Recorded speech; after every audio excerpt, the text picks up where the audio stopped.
اللہ کے رسول صلی اللہ علیہ وسلم ارشاد فرماتے ہیں، آقا کریم صلی اللہ علیہ وسلم نے ارشاد فرمایا، پانچویں عورت جہنم میں دیکھی گئی۔ آقا ارشاد فرماتے ہیں، آقا کریم صلی اللہ علیہ وسلم نے فرمایا، پانچویں عورت جو جہنم میں دیکھی گئی اس کا چہرہ خنزیر کی طرح تھا اور اس کا پورا جسم گدھے کی طرح تھا، چہرہ سور کی طرح، جسم گدھے کی طرح، اور وہ جہنم کے اندر لٹکی ہوئی ہے۔ اللہ کے حبیب علیہ السلام، اللہ اکبر، ذرا غور تو کرو میری بہنوں، اللہ کے رسول جہنم کا مشاہدہ کر کے سیدہ کائنات اور مولا علی کے سامنے بیان فرما رہے ہیں، اور بہت کم روایتیں ایسی جس کو سیدہ نے روایت کیا ہے، جو روایت میں پڑھو اس کو سیدہ کائنات نے بھی روایت کیا، مولا علی نے بھی روایت کیا۔ تھوڑا تصور کرو میری بہنوں، آقا فرما رہے ایک عورت جہنم میں دیکھی گئی جس کا منہ سور کی طرح تھا، جسم گدھے کی طرح تھا۔ اس وقت میرے آقا علیہ السلام سے سیدہ نے پوچھا، بابا جان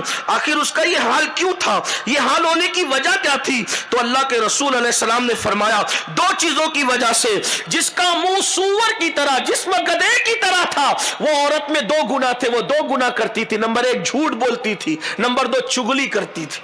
ایک تو جھوٹ بولنا، نمبر دو چگلی کرنا۔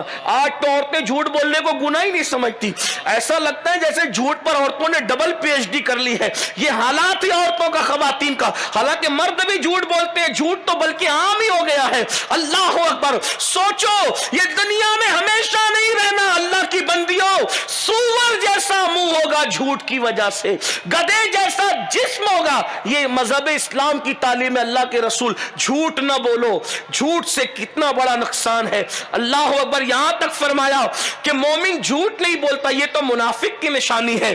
جھوٹ نہ بولو، اپنے بچوں کو بھی جھوٹ سے بچاؤ۔ اور ایک بات یہ بھی یاد رکھنا، 95% لوگ جھوٹ اس لیے بولتے ہیں بندوں کی ناراضگی سے بچنے کے لیے۔ میں کہتا ہوں 1000 ناراضگیاں مول لے لو، اللہ کو ناراض مت کرو، اللہ کو راضی رکھو۔ اور دوسری چیز چگلی، چگلی بھی بڑی خطر۔ چگلی کا مطلب کیا؟ چگلی کسے کہتے ہیں؟ چگلی کا مطلب ادھر کی بات ادھر لگانا۔ آج سے 50 سال پہلے تک کے لوگ کہتے تھے عورتیں چگل خوری کرتی ہے، لیکن اب تو مرد بھی چگل خور ہو گئے، اللہ ماشاءاللہ۔ ادھر کی بات ادھر لگانا، ادھر کی بات ادھر لگانا، یہ چگلی ہے، چگلی۔ اگر چگلی سے آدمی بچ جائے، چگلی سے انسان بچ جائے تو دنیا کے 90% جھگڑے ختم ہو جائے، گھر کے جھگڑے، محلے کے جھگڑے، سارے جھگڑے ختم ہو جائے۔ یہ جھگڑے چگلی کی وجہ سے، ادھر کی بات ادھر، ساس کی بات جٹھانی تک، جٹھانی کی بات دیورانی تک، دیورانی کی بات فلاں تک، ننن تک، یہ سب چیزیں ہوتی ہیں اور یہ جھگڑے اس میں ہوتے ہیں۔ پھر یہ چگل خوریاں کبھی کبھی طلاق تک کی نوبت لے جاتے ہیں، اس لیے چگلی سے بچو۔ ایک بات ہے امام غزالی نے لکھی ہے، میں عرض کر دوں، سن لے، اللہ اکبر۔ جب یوسف علیہ السلام کے بھائی یوسف علیہ السلام کو مار پیٹ کر کنویں میں ڈال دیے اور ان کا کرتا اتار لیا، بکری کے خون میں بہا کر، بکری کے خون میں بھگا کر کے روتے پیٹتے آئے اور اپنے بابا سے کہا، بابا بابا یوسف کو بھیڑیا کھا گیا، اور ثبوت کے طور پہ ایک بھیڑیا بھی پکڑ لائے۔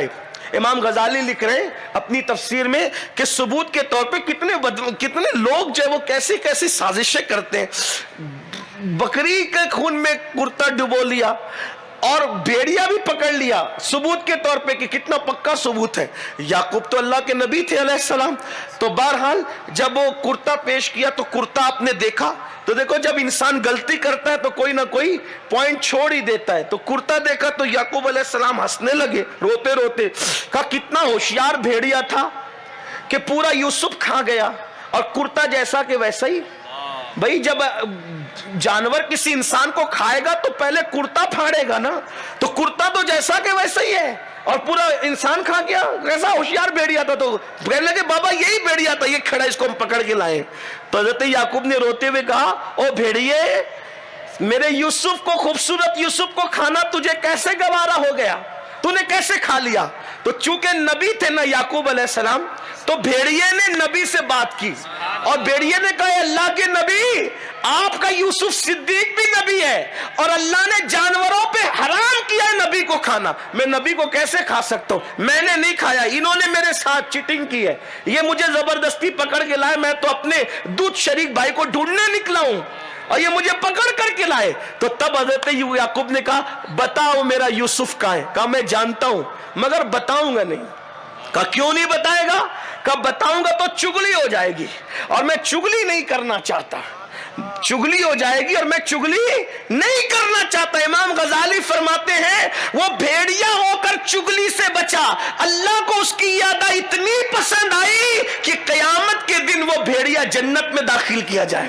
میری بہنوں سوچو, اگر بھیڑیا چگلی سے بچ جائے تو امام غزالی لکھ رہے ہیں کہ وہ بھیڑیا جنت میں جائے گا. سوچو تو صحیح, اندازہ تو فرمائے. جیسے اصحاب کہف کا کتا جنت میں جائے گا, حضور علیہ السلام کی اونٹنی جنت میں جائے گی, اسی طرح سے وہ بھیڑیا بھی جو وہ جنت میں جائے گا. اللہ اکبر. تو میری بہنوں چگلی سے بچو.